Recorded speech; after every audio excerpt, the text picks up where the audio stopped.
નામ ગિરીશભાઈ ગોપાલભાઈ ધવલ, રહેવાનું લાલપુર છે.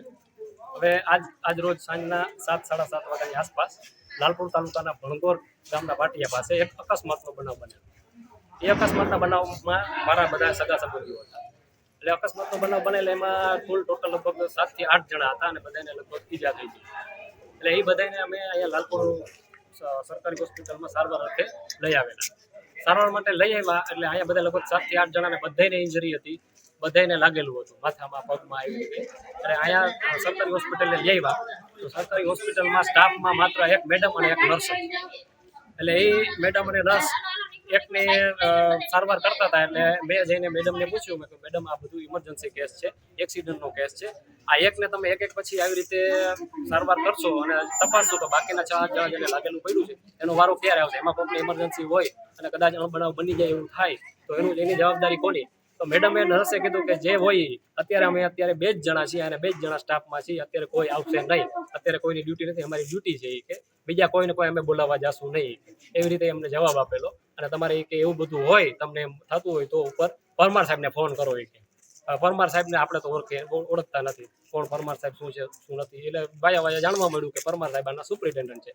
ત્યાર પછી થોડીક વાર પછી એક ભાઈ આવ્યા, પરમાર સાહેબના નંબર મેળવ્યા અને પરમાર સાહેબ અરે વાત કરી અને પરમાર સાહેબને બધી આ હકીકતની વાત કરી કે સાહેબ અહીંયા આવી રીતે આમ છે, લાલપુરમાં અકસ્માતનો બનાવ બનેલો છે આવી રીતે, અને 7 થી 8 જણા ઈજાગ્રસ્ત છે.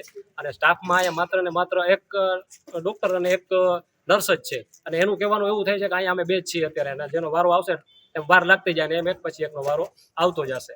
એટલે અમે એને રજૂઆત કરી કે તમે કોઈકને આમાં ઇમરજન્સીમાં બોલાવો, ઇમરજન્સી કે અમે કોઈને બોલાવશું નહીં. પરમાર સાહેબને આવી રીતે વાત કરી તો પરમાર સાહેબે એવું કીધું ના, ખરેખર ફરજ પરના ડોક્ટર જે હોય એની ફરજ આવે છે કે બાજુમાં જે ક્વાર્ટર છે ડોક્ટરો ત્યાં જશે, ત્યાંથી બોલાવી લેવાય.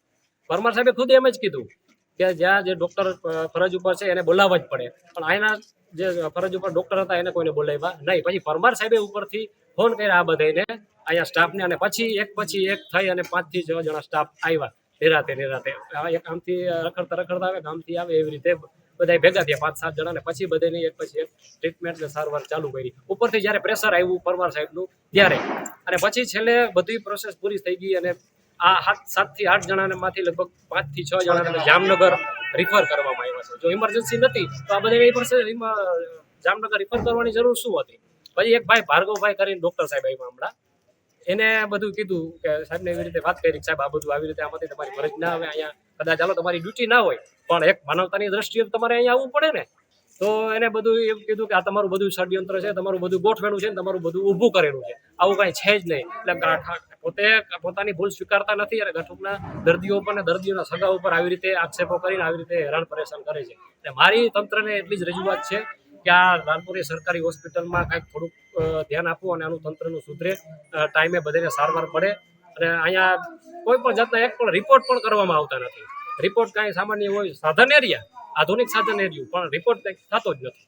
સીધા બહારના જરાક કંઈક ઓલી તાવ વધારે પડતો આવી જાય તો એ રિફર કરી દે જામનગર. એટલે અહીંયા કાંઈ એવી બધી સારવાર છે નહીં. એટલે મારે સારવારની સુવિધા થાય, સમયસર સુવિધા મળે અને વ્યવસ્થિત માણસોને, દર્દીઓને જવાબ મળે એવી મારી માંગણી છે.